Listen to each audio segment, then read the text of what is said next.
Bismillahirrahmanirrahim. Assalamualaikum warahmatullahi wabarakatuh. Selamat pagi dan salam sejahtera bagi kita semua. Berjumpa lagi dengan saya dalam mata kuliah Teori Ekonomi Makro dengan pokok bahasan kesenjangan inflasi dan kesenjangan deflasi. Dalam suatu perekonomian, besarnya penawaran ditunjukkan dalam kemampuan berproduksi dari perekonomian tersebut. Bila tingkat produksi yang dihasilkan dengan menggunakan seluruh kapasitas produksi yang ada, maka pendapatan yang diperoleh merupakan pendapatan nasional pada kesempatan kerja penuh atau full employment, singkat YFE. Sisi permintaan pada perekonomian ditujukan oleh besarnya pengeluaran dalam masyarakat. Perekonomian tersebut yaitu konsumsi, ditambah investasi, ditambah pengeluaran pemerintah, ditambah ekspor, dikurangi dengan impor. Mungkin terjadi pendapatan keseimbangan atau Y equilibrium tidak sama dengan pendapatan full employment atau YFE. Yang dimaksud dengan Y equilibrium adalah tingkat pendapatan di mana pendapatan sama dengan permintaan agregat. Y equilibrium merupakan suatu situasi perekonomian yang stabil. Artinya, bila terjadi perubahan pendapatan, maka dalam perekonomian tersebut timbul suatu kekuatan yang mendorong pendapatan kembali pada pendapatan keseimbangan atau Y equilibrium. Ini titik Y equilibrium. Kemungkinan saya terjadi Y full employment atau YFE berada di sini, di sebelah kanan, atau mungkin juga di sebelah kiri. Dua kondisi ini, baik ada di sebelah kanan maupun ada di sebelah kiri, adalah kondisi yang kurang baik. Oleh karena itu, maka dengan kebijakan pemerintah, ini harus didorong mendekati titik keseimbangan.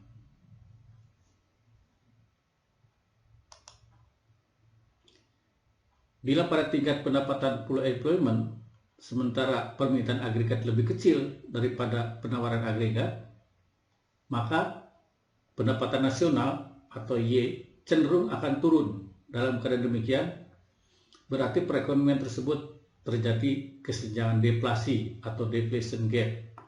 Kesenjangan deflasi terjadi bila YFE lebih besar daripada Y equilibrium.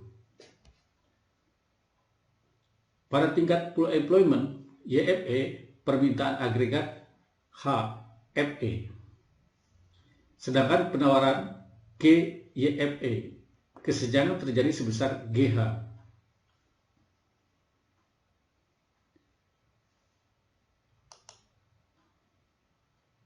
Ini ya.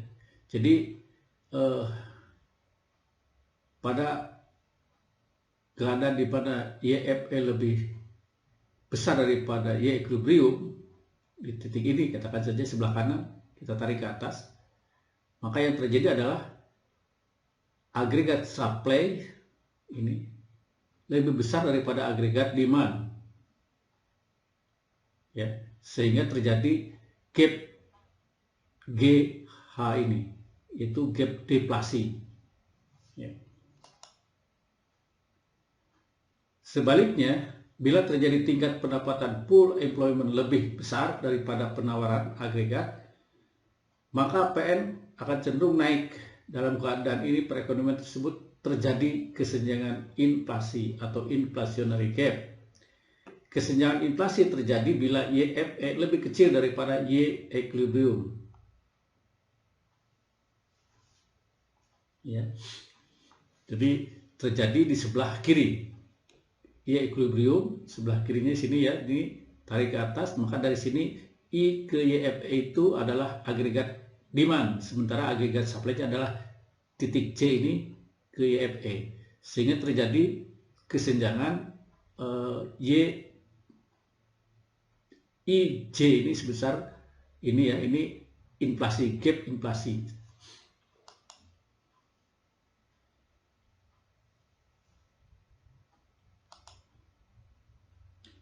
Kita ambil suatu contoh, katakan saja model perekonomian suatu masyarakat atau suatu bangsa seperti ini. Diketahui fungsi konsumsinya C sama dengan 10 plus 0,8 YD. Investasinya 20 M, pengeluaran pemerintah 10 M, TX pajaknya 7 M, dan transfernya 2 M, sementara ekspornya adalah 6 M, importnya adalah M sama dengan 2 plus 0,05 Y.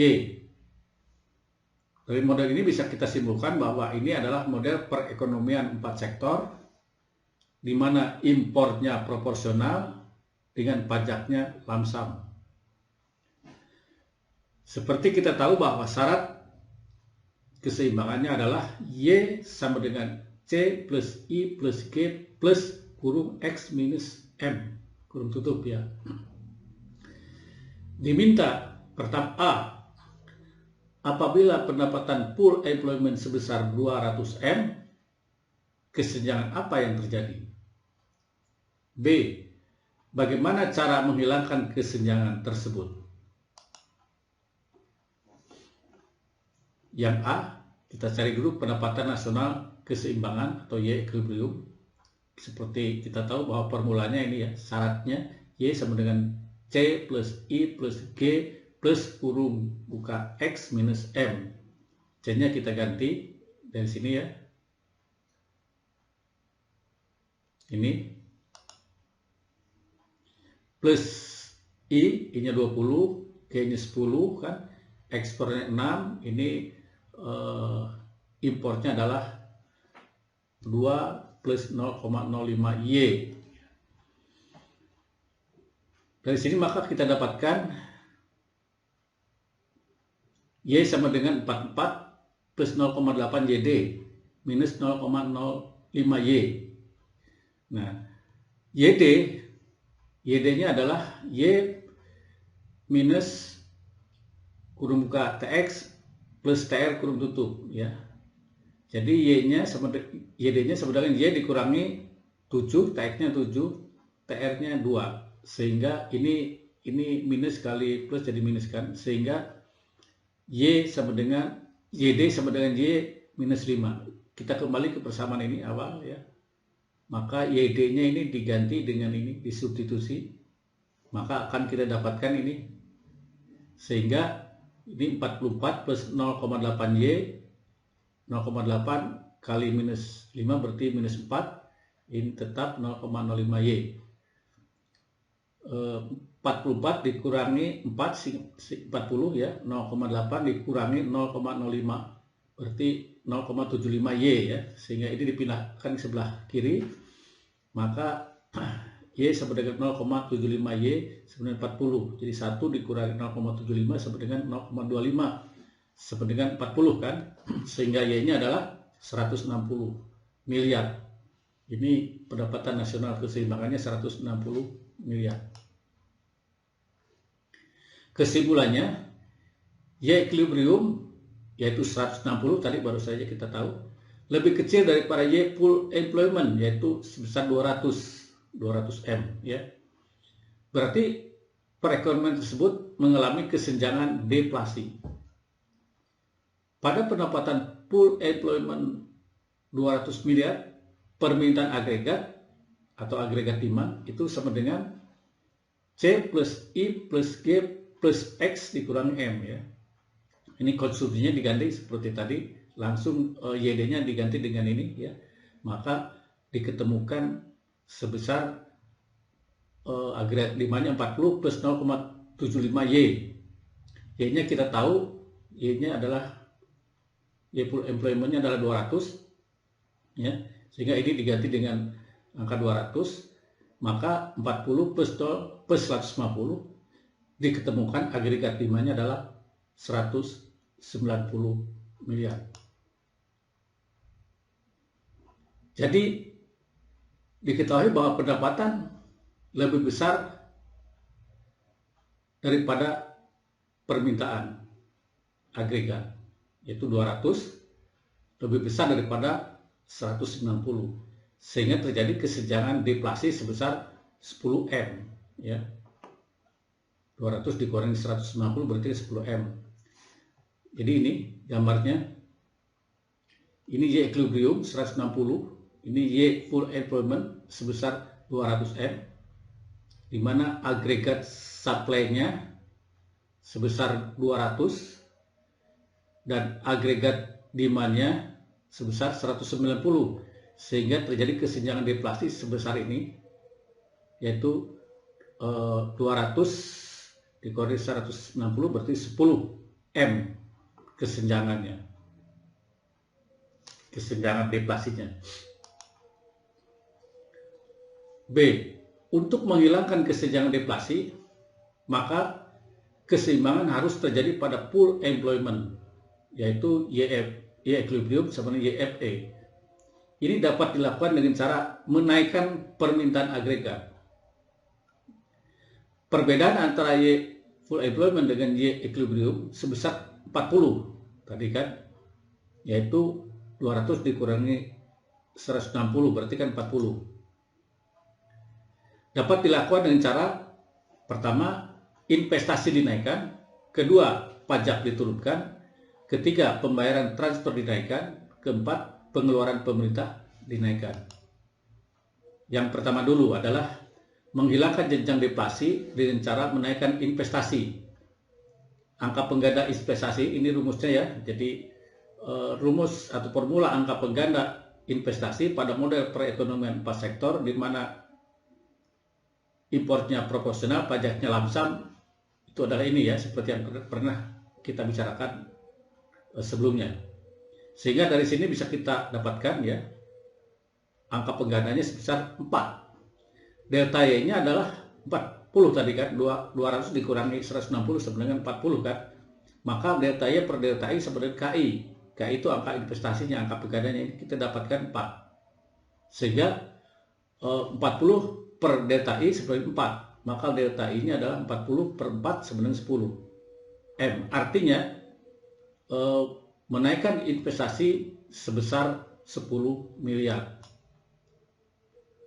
Yang kedua, dengan menurunkan pajak. Ini angka pengganda formulanya ya, dalam model perekonomian 4 sektor, di mana impornya proporsional, pajaknya lamsam ya. Maka dari sini bisa kita dapatkan angka pengganda pajaknya adalah minus 5,3. Delta Y per delta TX sama dengan KTR. Ini KTR-nya, angka penggandanya adalah minus 5,3. Sehingga 40 per delta TX sama dengan minus 5,3. Maka delta TX-nya adalah 40 per minus 5,3 sama dengan minus 0,75. Artinya menurunkan pajak sebesar 7,5 miliar. Yang ketiga, dengan menaikkan transfer. Ini formula angka penggandanya dalam model perekonomian tersebut, maka didapatkan angka penggandanya adalah 5,3. Sehingga delta Y per delta TR seperti KTR ya, KTR-nya itu ditemukan 5,3, maka 40 per delta TR sebenarnya 5,3, maka delta TR adalah 40 per 5,3 sebenarnya 7,5. Artinya menaikkan transfer sebesar 7,5 miliar. Yang keempat, pengeluaran pemerintah dinaikkan. Ini formula angka pengganda pada model perekonomian tersebut, maka didapatkan angka penggandanya adalah sebesar 6,7. Maka delta Y per delta G sama dengan KG, KG-nya angka investasi pengeluaran pemerintah ini 6,7 ya, maka 40 per delta G seperti 6,7, maka delta G adalah 40 per 6,7 sama dengan 5,9. Ini artinya pengeluaran pemerintah dinaikkan sebesar 5,9 miliar. Terima kasih atas perhatiannya. Cukup sekian dulu, dan saya akhiri dengan ucapan billahi taufiq wal hidayah. Assalamualaikum warahmatullahi wabarakatuh.